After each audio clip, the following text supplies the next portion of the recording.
ओम सशंखचक्रं सकिरीटकुण्डलं सपीतवस्त्रं सरसीरुहेक्षणं सहारवक्षस्थलकौस्तुभश्रियं नमामि विष्णुं शिरसा चतुर्भुजम्। भगवान श्री रामकृष्ण देव, भगवती माँ शारदा जी और स्वामी जी को प्रणाम अर्पित करता हूँ।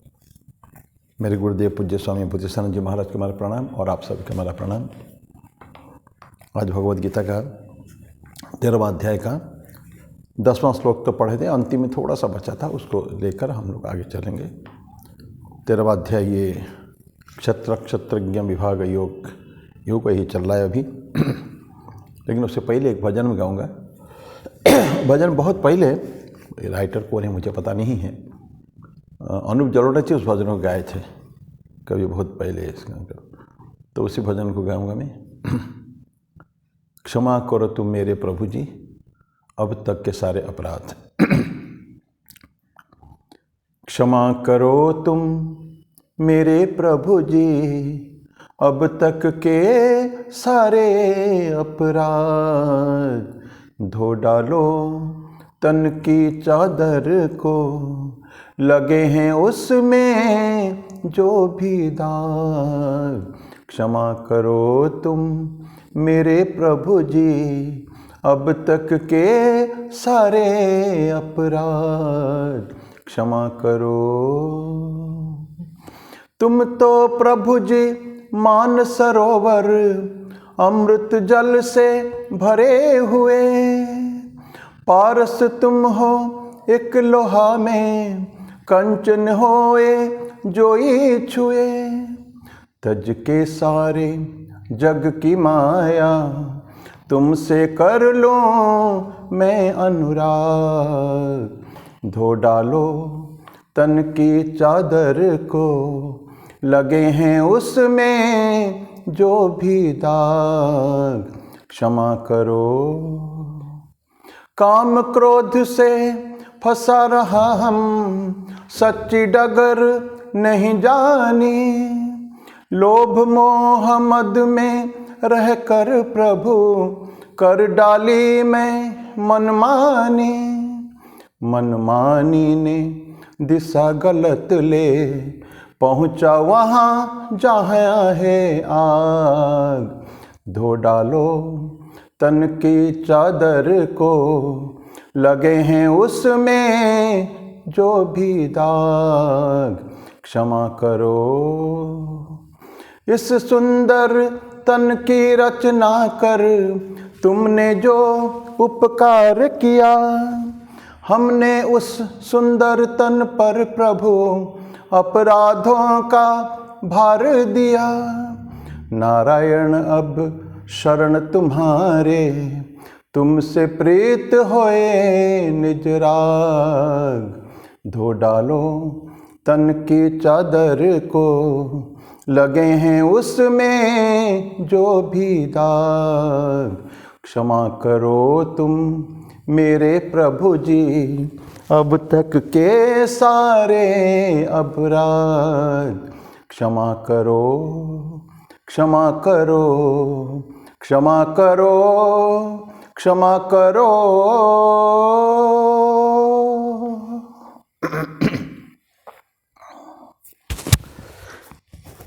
लास्ट टाइम भगवद गीता में 13वां अध्याय हम लोग पढ़ रहे थे, 10वां श्लोक, वहीं से अभी शुरू करेंगे।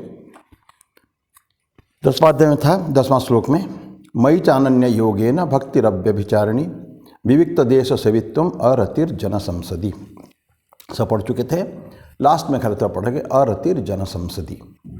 जन संसद मतलब जहाँ लोग बाग बहुत हैं, भीड़ भड़का जहाँ है, उस एरिया में अरति, रति मतलब इंटरेस्ट होना, वहाँ एक रस लेना, वहाँ जाके लोगों के बीच में, भीड़ के बीच में जाके रस लेना, ये होगा रति, माने भीड़ में आनंद पाना। लेकिन जो साधक जो है उसको क्या होगा, अरति जन संसदी, लोगों के बीच में रहना उसको अच्छा नहीं लगे कभी भी। से क्या होता है, अगर हमेशा तो सत्संग नहीं होता है ना, हम लोग कहते हैं कि हमको जहाँ भी मिले, आदर्श ये है, जहाँ भी भक्त मिले उनको सत्संग कर, ईश्वरीय चर्चा के अलावा उसके अतिरिक्त और कुछ करना नहीं चाहिए। जागतिक, सांसारिक, चाहे कोई भी हो, राजनीतिक हो, अर्थनीतिक हो, कुछ भी चर्चा है, हम रामकृष्ण देव के पास देखते हैं कभी भी ईश्वर के अलावा कोई बात नहीं करते थे। वो हुई माँ तो फिर भी कभी कभी स्वतंत्रता सेनानी के संग्राम के समय में, कई के समय, क्योंकि उनका समय अलग था, काफ़ी आगे बढ़ चुकी थी और बहुत लोगों से विभिन्न प्रकार की बातें होती थी। लेकिन रामकृष्ण देव और ब्रह्मानंद जी महाराज, शिवानंद जी महाराज, ये सब ना कभी भी आध्यात्मिक चर्चा के अलावा कभी भी नहीं करते थे। तो हम लोग उनके फॉलोअर होने के नाते कम से कम जितना ज़्यादा हो सके कोशिश करें, प्रयास करें कि हम लोग जितना हो सके भीड़ से बचें। ये पता नहीं ना, भीड़ में विभिन्न प्रकार के लोग होते हैं, विभिन्न टेम्परामेंट के लोग होते हैं, और किस तरह की बातें करेंगे हमको पता नहीं है।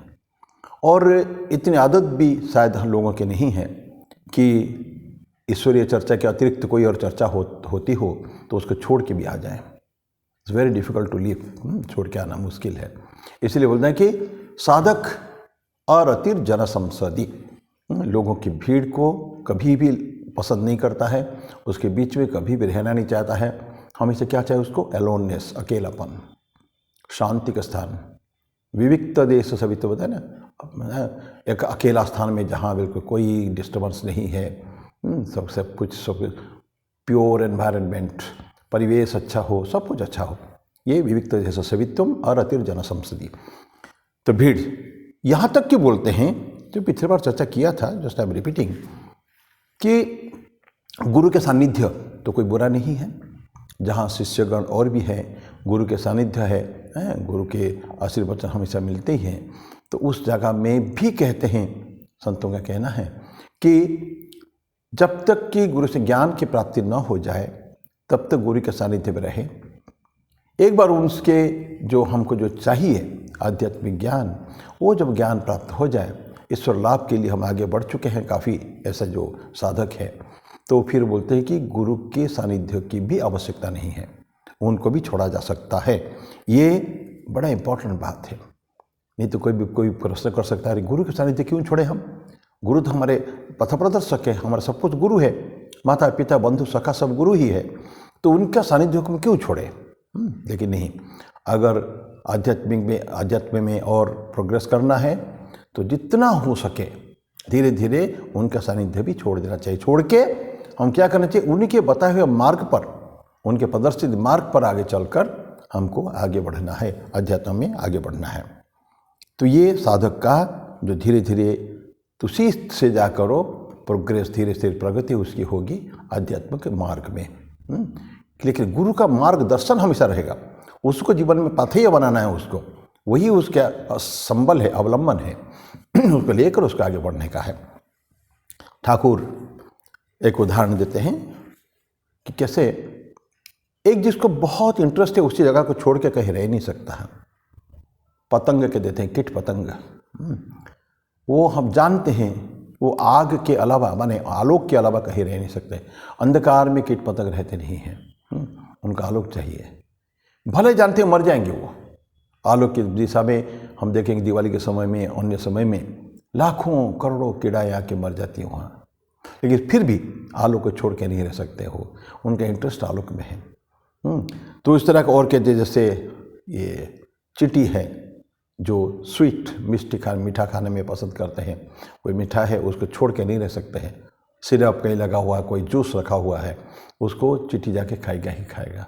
जहाँ सुराग मिला, कहीं भी आप मिठाई स्वीट्स रख दीजिए, दूर में भी कहाँ से उनका इतना स्मेल ऑर्गन, इतना घ्राण शक्ति उनकी इतना पावरफुल है कि वो कहीं भी आके पहुँच जाएगा, उसको छोड़ के रह नहीं पाएंगे कभी भी। तो इसी तरह का जो अच्छे साधक जो है, अध्यात्म मार्ग में चलने वाला साधक जो है, उसको कभी भी हमेशा उसको इंटरेस्ट ऐसा रहता है कि मैं ईश्वर के अलावा, ईश्वर के पाद पद्म के अलावा हमको और कई चीज़ें, कोई भी वस्तु, कोई भी विषय हमारा इंटरेस्ट नहीं है। उसको साधक के लिए उसको छोड़ के, ईश्वर को छोड़कर और कहीं रहना वो पसंद नहीं करता हूँ। हमेशा उसको एक चाहिए सानिध्य, ईश्वर सानिध्य, डिवाइन प्रेजेंस।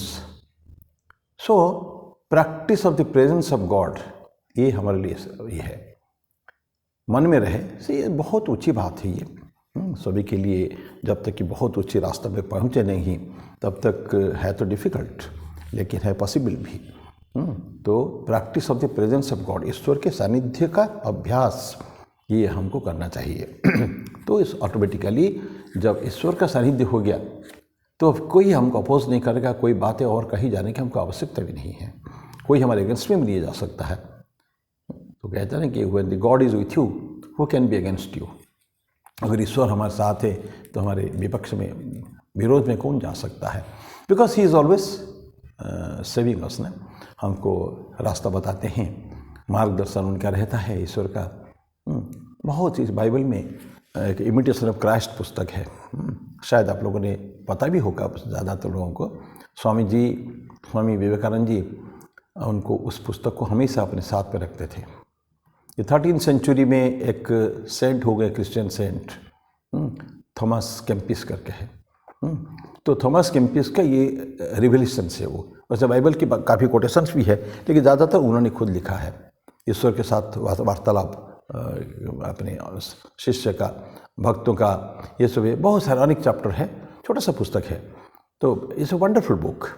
उसमें काफ़ी सारे लिखते हैं कि प्रभु यीशु जो है क्या चाहते हैं हमसे, या भक्तों से क्या, कितना क्या त्याग तपस्या चाहते हैं, कितना सेक्रीफाइस चाहते हैं, कितना ईश्वर के बारे में चिंतन करना हमेशा, बाकी सब सांसारिक चिंतन छोड़कर बोलते हैं कि तुमको अपने प्रशस्ति के लिए, यीशु मसीह कहते हैं, ईसा मसीह, कि तुम अपनी प्रशस्ति, अपने लोगों के प्यार, लोगों के रिकॉग्निशन तुम चाहते हो, ये नहीं। तुमको अगर आगे भले जन्म जन्म में, इन फ्यूचर लाइफ, अगर स्वर्ग के राज्य में, तो उनका स्वर्ग की बात होती है ना, स्वर्ग राज्य में पिता के, परम पिता के सामने अगर तुमको उपस्थित होना है तो सारे अच्छे कर्म करके उपस्थित हो, उन्हीं के प्रशस्ति, उन्हीं के रिकॉग्निशन, उनसे रिकॉग्निशन की हम आशा करें। ऐसा जीसस क्राइस्ट बोलते हैं, तुम संसार की सब छोड़ो, सारे छोड़ के मेरे पास आ जाओ। कितनी बातें, सुंदर बातें हैं। वो हमेशा कहते हैं कि छोड़ो सब समाज को, संसार को छोड़ो, take up your cross and follow me. कथा आती है सेंट पीटर की, जब शुरू में वो इकट्ठा भक्त होते थे, जा रहे हैं जीसस क्राइस्ट, सेंट पीटर के पिताजी मर गए हैं, तो बोलते हैं चलो पीटर कम विथ मी। तो पीटर बोलते हैं कि माय फादर हैज़ डाइड, तो उनके संस्कार सब मुझे करना है। तो जीसस क्राइस्ट की बातें क्या है कि you take up your cross and follow me, let the dead past bury the dead. मृत अतीत जो है मर गया है, तो वो मृत अतीत को ही, तुम्हारे पिताजी को ही केयर लेने दो। Late the dead past bury the dead, तुम्हारे जो पिता जो है उसको लेके कोई भी और करे, लेकिन तुम अपना क्रॉस उठाओ, मेरे साथ चल दो। ये उनका इंस्ट्रक्शन रहता है, take up your cross and follow me. Cross means क्या है? तब तक तो जीसस क्राइस्ट की तो मृत्यु नहीं हुई थी, सिर सूली पर तो चढ़े नहीं थे। क्रॉस का मीनिंग है your burdens of life, heavy burdens of life, जो तुम्हारा रिस्पॉन्सिबिलिटी है, सब कुछ है, तो लेकर मेरे पास चले आओ। तुम आई विल डिलीवर यू। तुम सारे जितने भी थके मंदे हो, परेशान हो, लेबर करके बहुत मेहनत करके, you come to me, I will give you rest. मैं तुम्हें शांति प्रदान करूँगा। ये this is a promise of Jesus Christ. तो ये इस तरह की बातें हैं। तो भक्त क्या करेगा? वो कभी भी नहीं चाहेगा कि ईश्वर के अलावा, ईश्वर के अतिरिक्त या उनको छोड़कर और कहीं आश्रय या अवलंबन या संबल ढूंढे। This was verse number 10। Verse number 11, अध्यात्म ज्ञान नित्यत्वम तत्व ज्ञानार्थ दर्शनम एतद् ज्ञानम इति प्रोक्तम अज्ञानम यततोन्यथा। तो क्या बोलते हैं? अध्यात्म ज्ञान नित्यत्वम, नित्य हमेशा, इस कंटिन्यूटी ऑफ स्पिरिचुअल नॉलेज। अध्यात्म ज्ञान नित्यत्वम तत्व ज्ञानार्थ दर्शनम, तत्व ज्ञान के अर्थ को समझना पड़ेगा। हम पढ़ते बहुत हैं, उपनिषद में है, वेद में है, हमारे हिंदू के लिए बोल रहा हूँ, कोई भी शास्त्र है, तात्विक बातें बहुत हैं। तो तत्व जानते हैं, लेकिन उसके अर्थ समझकर उसको हमको जीवन में पालन करना पड़ेगा। ये इम्पोर्टेंट है। कहते हैं कि पतंजलि योग सूत्र में है, उसका चिंतन करना, जपम तद जपस तदर्थ भावनम। जो मंत्र पढ़ते हैं, जो कुछ पढ़ते हैं, उसका जब करते हैं, विशेष करके हमारा दिया हुआ मंत्र जो है, मंत्र तज्जपम तज्जपः तदर्थ भावनम तदर्थ भावनम, उसके अर्थ को भी सोचना पड़ता है, उसका क्या, व्हाट डज इट मीन, उसका माने क्या है, और माने जान लिया उसके ऊपर चिंतन भी करना पड़ेगा। बहुत अच्छी बात है ये। तो जब करेंगे तो हमको क्या करना चाहिए, बोलते हैं कि तत्व ज्ञानार्थ दर्शनम, तत्व ज्ञान जो पाते हैं बहुत ही उपनिषद में गुरु के श्रीमुख से सुनने को मिलता है सब चीज़ें। दरअसल गुरुमुख के से श्रवण करना चाहिए सारे चीज़।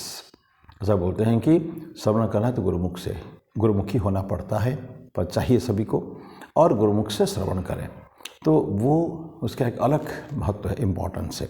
तो तत्व ज्ञानार्थ दर्शनम, उसके ज्ञान को, अर्थ का देखें, उसको समझें, उसके समझ से, और फिर एतद् ज्ञानम इति प्रोक्तम, यही है ज्ञान, अध्यात्म ज्ञान नित्यत्वम, और वही होते एतद् ज्ञानम इति प्रोक्तम, ऐसा कहा गया है।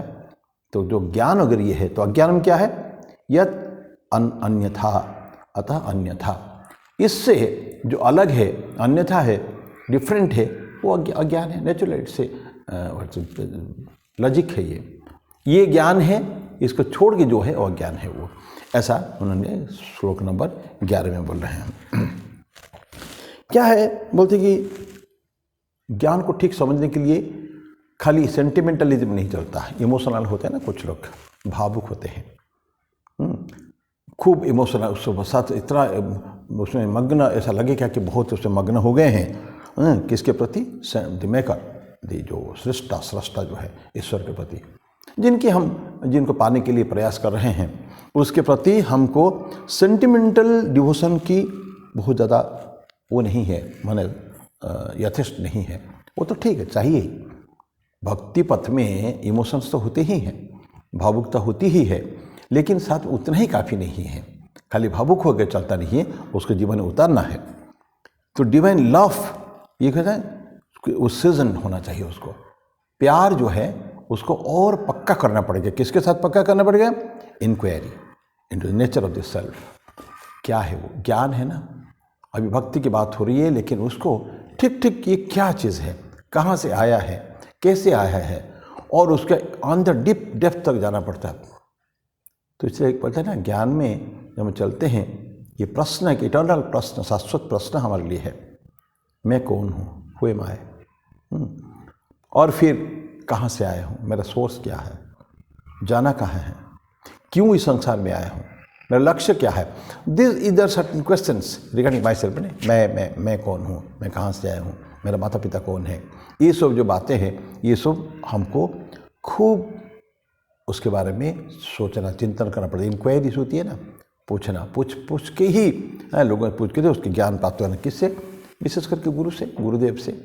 प्रश्न होता है ना, बिना प्रश्न के हमारा सेटिस्फैक्शन नहीं होगा कभी भी। तभी भगवान कृष्ण गीता में कहे थे ना कि तो तद्विद्धि प्रणिपातेन परिप्रश्नेन सेवया, प्रणिपात हम कैसे करेंगे, गुरु के पास जाके क्या करेंगे, प्रणिपात करेंगे, साष्टांग प्रणाम, दैट इज मैं आपको अपने आप को आपके चरणों में समर्पित कर रहा हूँ पूर्ण रूपेण। साष्टांग प्रणाम मीन्स मैंने अपने आप को पाँव में रख दिया है। प्रणिपातेन परिप्रश्नेन, परिप्रश्न जब टीचिंग चालू होगा, सारे वस्तु को, सारे उनके जो उपदेश को शायद ना समझ पाएँ, इसलिए बीच बीच में प्रश्न करने की आवश्यकता है। आध्यात्मिक साधक को जीवन में बहुत प्रश्न होते हैं, समझ में नहीं आता है ना, और कोई भी क्वेरीज, कोई भी इंक्वायरीज हमारे, वो अनआंसर्ड नहीं होना चाहिए। प्रश्न का उत्तर हमको ना मिले तो आगे हम बढ़ नहीं सकते कभी भी। इसलिए क्या चाहिए हमको, इंक्वायरी जो करेंगे, बहुत प्रश्न पूछना पड़ता है। फिर बोलते हैं सेवा, तो प्रणिपात, परिप्रश्न और सेवा, ये हर आध्यात्मिक साधक को क्यों चाहिए, गुरु से हम समय से उनके उपस्थित पर रहने के लिए हमेशा ना उनकी सेवा करना है। पर्सनल सेवा, मैनुअल जॉब्स, आश्रम के सारे काम करना, सब कुछ करने का है, इसकी आवश्यकता है। क्वेश्चनिंग, अर्जुन में देखेंगे भगवद गीता में कितना क्वेश्चंस है, वेद में बहुत क्वेश्चन आते हैं, उपनिषद में काफ़ी क्वेश्चंस आते हैं, हर पग पग पर। कभी अब आरुणि श्वेतकेतु का वो देखिएगा, छांदोग्य उपनिषद में है, कितना कोई छोटे छोटे क्वेश्चंस, पिता भी पूछता है बाप बेटे को, तो समझ गए, दिस क्या समझे तुम, ये समझा, आगे ये समझा। सो एक एक स्टेप बाय स्टेप उनको समझाते हुए गुरु शिष्य को ले जाते हैं।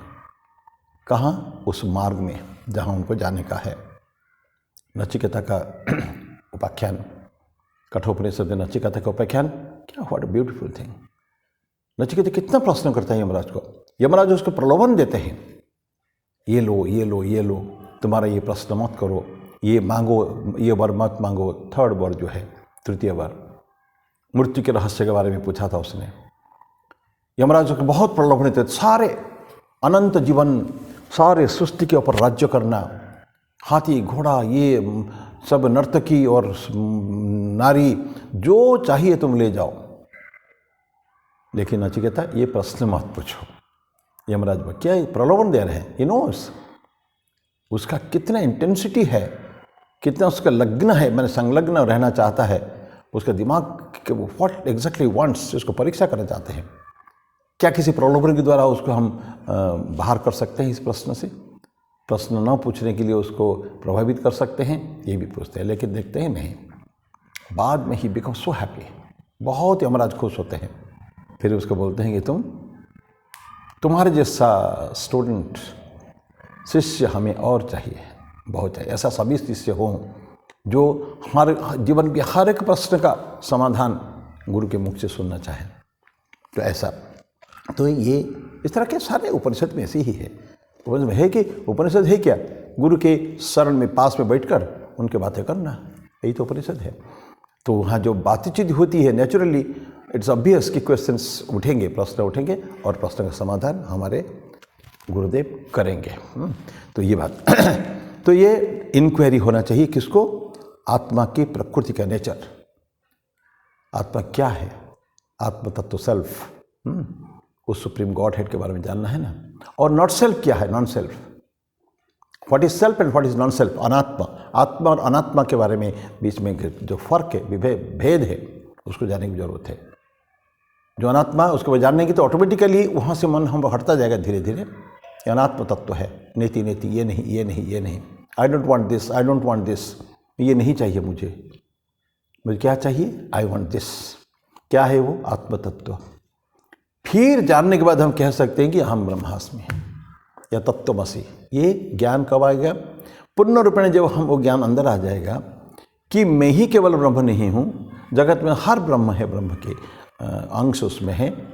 तो फिर बात है अहम ब्रह्मास्मि, तत्वमसि, अयम आत्मा ब्रह्म, प्रज्ञानम ब्रह्म। ये जो वेद के जो चार, वेद में चार जो होता है ना, महा वाक्य होते हैं, ये सब महावाक्य है। ये कब आएगा? जब वो समझ जाएगा ठीक ठीक कि द होल वर्ल्ड ब्रह्म से अलग नहीं है, एवरी बिट, अणु परमाणु भी। इसको थोड़ा आगे चर्चा करेंगे इसके बारे में। तो ये सारे सत्य के बारे में हमको पूरी पूरी इंक्वायरी हमको चाहिए, और ब्रह्म ही सत्य है। तो जितना भी हम कर सकते हैं ब्रह्म को प्राप्त करने के लिए, तो हम उसको करने की आवश्यकता है। तो ये ब्रह्म विद्या है, और ब्रह्म विद्या एक बार मिल गया फिर तो धन्य हो गया, कृतकृत्य हो जाता है लड़का जो है। तो ये सब हो गया ब्रह्म विद्या की बातें हैं। अभी तक हमने जो पढ़ा है 7वां से लेके अभी तक 11वां तक, ये सब क्या है बताते हैं, ये सब क्वालिटी से है। क्या है, कैसे डेवलपमेंट, ज्ञान को वर्धन करने के लिए क्या क्या हमको करना चाहिए, उसके बारे में चर्चा है उसमें। ये सारे 7वां से लेकर 11वां तक। 7वां में कहाँ से शुरू किए थे हम लोग? 7th में शुरू किए थे। अमानित्वम, अदम्भित्वम, अहिंसा, क्षांतिरार्जवम, आचार्य उपासनम, शौचम। देखिए कितने सारे क्वालिटी है, अब पढ़ चुके हैं, अभी तो पढ़ चुके हैं, फिर भी इसका भी अपोजिट भी आएगा। ये जितने सारे हैं, मैं फिर एक बार खाली पढ़ ही देता हूँ सबको। अमानित्वम, अदम्भित्वम, अहिंसा, क्षांति, आर्जवम, आचार्य उपासनम, शौचम, स्थैर्यम, आत्मविनिग्रह। ये 7वां श्लोक में है। इंद्रियार्थेषु वैराग्यम, अनहंकार, जन्म मृत्यु जरा व्याधि दुख दोषानुदर्शनम। जन्म में, मृत्यु में, जरा में, ये सब में दुख दोष देखेगा। आसक्ति, अनभिष्वंग, पुत्रदार गृहादिषु आसक्ति, आसक्त होना नहीं, अनासक्त हो जाने का है। किससे? तो अपने पुत्र से, अपने पत्नी से, अपने गृह से, सबसे अलग अलग। नित्यम च, और नित्य हमेशा एक ही कंस्टेंटली उसी के बारे में सोचता रहेगा। समचित्तत्वम, एक जैसा मन रहना चाहिए। किसमें? इष्ट अनिष्ट उपपत्तिषु, अच्छा हुआ बुरा हुआ उसके लिए ये उसमें एक जैसा चित्त। मयि च अनन्य योगेन भक्तिरव्य विचारणी, अभी जो पढ़ा हमने अंतिम में, मेरे अनन्य योग, मुझ में ही अनन्य योग। तुम्हारा योग रहना चाहिए किससे? मुझ में रहना चाहिए और अनन्य होना चाहिए। दूसरे किसी के प्रति आपके अटैचमेंट नहीं होना चाहिए। तो भक्तिरव्य विचारणी, अव्यभिचारिणी, व्यभिचारिणी तो डिफ्लेक्टेड नहीं है, सिर्फ मुझ में ही है भक्ति। ऐसी भक्ति व्यभिचारिणी किसको कहता है? कई जगह जाते हैं स्त्री को व्यभिचारिणी कहते हैं ना, कि अलग अलग जगह में कहीं भी चली गई, कहीं कहीं चली गई। ये सब जो होता है ये व्यभिचारिणी होती है। अब व्यभिचारिणी क्या होता है? एक वन पॉइंटेड, बिल्कुल अटेंशन, एक लक्ष्य है, उसी की तरफ जाने का है, वहाँ से डाइवर्जेंस नहीं है। अन्य भक्ति अभिविचारिणी विविक्त देश सवित्तम अरतिर जन संसदी, ये हो गया। और अंत में अध्यात्म ज्ञान नित्यत्व, तत्व ज्ञान, ये तो पढ़ ही रहे अभी। तो ये हो गया अध्यात्म ज्ञान और नित्य, हमेशा कंस्टेंटली उसी के बारे में चिंतन करना है और कुछ नहीं, डाइवर्जेंस नहीं हो। ऑलवेज दैट वन थॉट हमारे जीवन में हमेशा रहना चाहिए। क्या है वो? ईश्वर संबंधित। या ये जो इंक्वायरीज बात हम कर रहे हैं ना अपने बारे में, अपने कहाँ से आए, कहाँ जाना है, माता पिता कौन है, ये सब के बारे में हमको जानने की आवश्यकता है। तो एतद् ज्ञानम इति प्रोक्तम, मतलब ये ज्ञान है, और अज्ञानम उसके अन्यथा जो है वो है अज्ञान है। तो हमको ज्ञान की प्राप्ति के लिए इतने दूर के 7 से 11वां श्लोक तो जो है ये हमारा क्या आंखें खोल देने का, डिवाइन आए। ज्ञान की चर्चा हो रही कि और की आँखों में कहता है ना, आँखों में अंजन, ऐसा ज्ञान का अंजन, ज्ञानांजन ठाकुर को बोलते हैं ना, खंड भगवत में पढ़ता है, ज्ञानांजन विमल नयन बिक्षणे में हो जाए। तो ये ज्ञान का अंजन आँखों में, डिवाइन आई कब हो जाएगा? ये हमारा नॉर्मल आई है, नेचुरल। उसमें जो ज्ञान का कालिमा जो लगेगा उसमें, that is the divine I. उसमें और कुछ नहीं दिखता है, सिर्फ ईश्वर, डिविनिटी। ये संतों की वाणी है वो। तो उसमें डिवाइन आए, ये हमको चाहिए ऑलवेज। और कि कहाँ जाएंगे फाइनली? फिर अगेन रियलाइजेशन ऑफ द ब्रह्मन, ईश्वर प्राप्ति मनुष्य जीवन का लक्ष्य है। उस लक्ष्य को प्राप्त करने के लिए ही है ना ये सारे डिस्पोजिशन जो ज्ञान के संबंधित, एतद् ज्ञानम इति प्रोक्तम, भगवान कृष्ण कहते हैं, इसी को ही ज्ञान कहते हैं। अब इतने सारे अमानित्व अदम्भित्व से लेके अभी तक जो है बोलते हैं एतद् ज्ञानम। तो जितना ज्ञान हो गया, जैसे पहले मैंने निवेदन किया, फिर अज्ञान क्या हो जाएगा? अज्ञान वो हो जाएगा जो इससे अन्यथा है, और उस अन्यथा को हम क्या करेंगे? वो ज्ञान हमको अलग ले जाएगा। हम अगर वो ज्ञान नहीं है, अगर जस्ट अपोजिट हम पढ़ेंगे तो हमको बोलने की आवश्यकता नहीं, जस्ट खाली quickly let's have a look at it. जो अभी मैंने पढ़ के बताया उसका ठीक अपोजिट है। तो क्या क्या होता है उसमें कि वैनिटी, एक अहंकार आ जाता है। उसे अमानित्व बोलते हैं। अमानित्व मतलब अहंकार नहीं होना चाहिए ना, बोलते यहाँ अहंकार आ जाता है।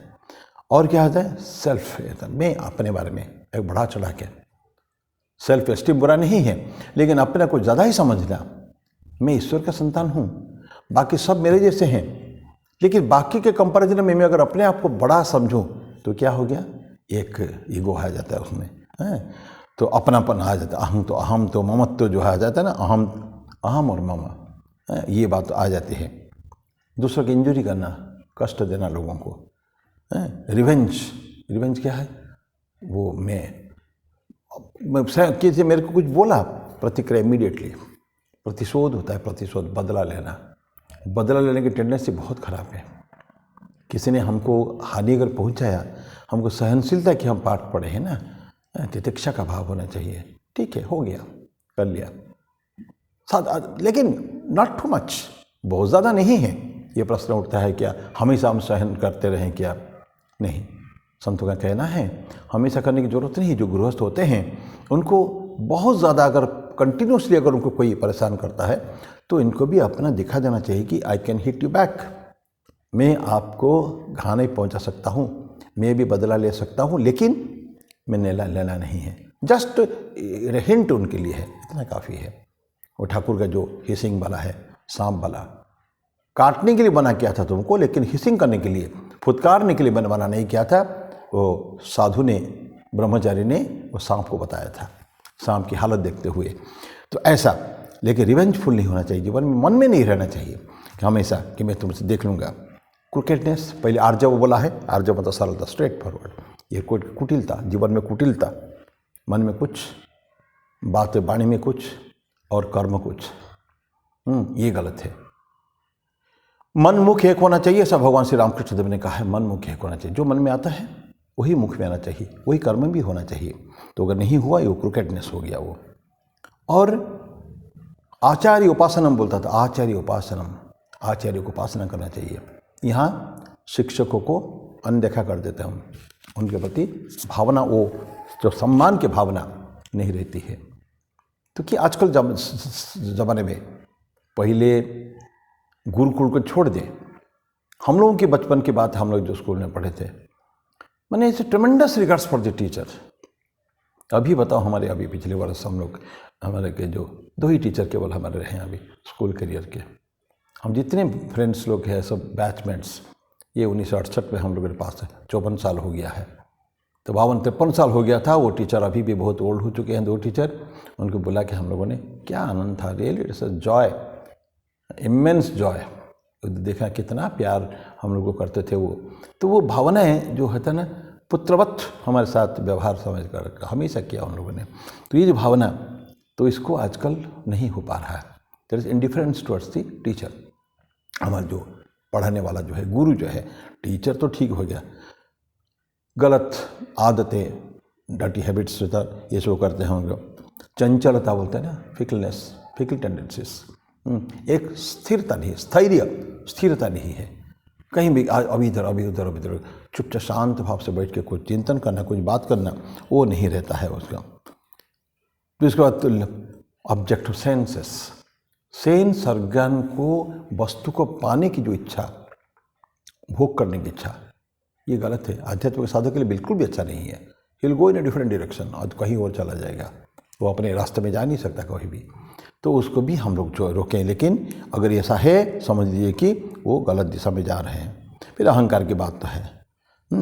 और शरीर को बड़ा मानना, सुख, शारीरिक सुख, अगेन गलत है। शारीरिक सुख होता है किसी तरह के। हम जो भी गुरु नानक बोलते हैं, जितना भी पाप हम लोग कभी गलत काम करते हैं, पाप तो नहीं, गलत काम करते हैं, तो सारे शरीर के लिए करते हैं। खाना पीना, एन्जॉयमेंट, पहनना, मकान, जो भौतिक संपदाएं या भौतिक आवश्यकताएं जो है, हमारे फिजिकल नीड्स जो है, ये इसको जितना कम कर सके उतना अच्छा। ये पहले बोला गया है, नॉट टू मच, जितने minimum, bare minimum necessities of life. हम ये नहीं करें कि आप सब खाना पीना छोड़ के कुछ साधना करें, नहीं, ये भी चाहिए। तभी तो माँ ने ठाकुर को क्या उपासना की थी, प्रार्थना की थी, ठाकुर तुम्हारे नाम पर जो लोग घर छोड़ के यहाँ आते हैं, उनको मोटे अन्न मोटे वस्त्र की अभाव न हो। या माँ काली को ठाकुर ने जो नारायण 3 बार गए थे माँ काली के पास, ज्ञान वैराग्य दे देते, तो लेकिन ठाकुर ने क्या बोला, नहीं जाओ। तो माँ को नहीं बोल पाए, बोल भी नहीं पाओगे। ठाकुर जानते थे पक्का आधार है, ये कभी भौतिक चीज़ मांग नहीं सकता वे। तो बोले जाओ, माँ की कृपा से तुमको मोटा अन्न और मोटा वस्त्र का अभाव नहीं होगा। ये बोलते थे ना, आवश्यकता क्या है, मिनिमम। नहीं तो बोलते तुमको सुपर फाइन कपड़े और खूब बढ़िया फर्स्ट क्लास खाना मिले चकाचक, ये नहीं, कभी नहीं बोले। मोटा अन्न और मोटा वस्त्र का अभाव तुमको कभी भी नहीं होगा। तो ये सब अटैचमेंट, जितना आसक्तियाँ हैं, ये सब कभी कभी, और फिर अपने पत्नी पुत्र, तो जो इसके साथ अटैचमेंट, आसक्तियाँ, इसको भी, ये सारे धर्म के अलग है। अच्छे बुरे का कोई भेद नहीं रहना। और अंतिम में बताती ईश्वर के प्रति जो भावनाएं, जो ट्रेमेंडस रिगार्ड्स रखना चाहिए, सब कुछ वही हमारे लिए, हमारा संबल वही है, तो उन्हीं को ही पकड़ के लेकर हमको रहना है हमेशा के लिए। ये भावना अगर मन से चला जाता है, सारे अब देखिए जितने पहले पढ़े ठीक सारे अपोजिट यहाँ आपको देख लेंगे अगर इस रास्ते में जा रहे हैं, और ऐसे लोग हैं, बहुत हैं। इसके बारे में हम लोग पढ़ेंगे 16वां अध्याय में, दैवासुर संपद विभाग योग। दैवी संपद क्या है, 26 गुणों की चर्चा भगवान कृष्ण उसमें करेंगे, 26 क्वालिटीज़, पहले 5 लाइन में से और 2.5 श्लोक में। बाकी पूरा किताब में जो सारी चैप्टर में सारे आसुरी संपत्ति, डेमोनिक क्वालिटीज, राक्षसी प्रवृत्ति जो भरा हुआ लोगों में। आप कभी हमें पढ़ेंगे देखेंगे, मेनी ऑफ अस कहीं ना कहीं, and combination of so many bad qualities ये होता है। तो क्या हो गया, ये इसके प्रति नहीं रहना चाहिए। तो दैवी गुण का जितने हम कर सकते उतने अच्छा है। तो ध्यान रखें कि तो हम लोग मन कहाँ रहना चाहिए, ईश्वर के प्रति हमेशा रहना चाहिए, ज्ञान प्राप्ति रहना चाहिए और आत्मज्ञान की प्राप्ति के लिए रहना चाहिए। अब ठाकुर की एक बात करके हम समाप्त करेंगे। ठाकुर की ईश्वर के लोग क्या करते हैं, प्राप्त नहीं कर पाते हैं। क्यों नहीं कर पाते हैं? ईश्वर तो सर्वत्र व्याप्त है, तो फिर हम उनके कांटेक्ट उनसे क्यों नहीं हो पाता है, कभी भी नहीं होता, कई सारे लोग को नहीं होता है। लेकिन क्या वो है, हम जानने के बाद भी हम ईश्वर को टच नहीं कर पाते। क्यों? चारों तरफ एक आवरण है ना, ढका हुआ है वो।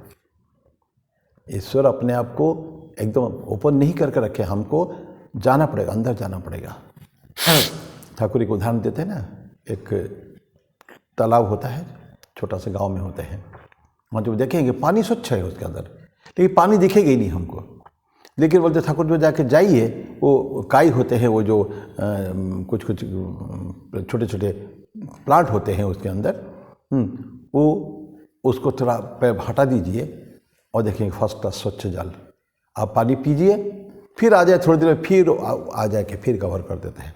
दैट मीन्स ये जो अच्छी चीज़ें जो है वो हमेशा हमको ओपनली अवेलेबल नहीं है, उसको उसका तह तक जाना पड़ेगा।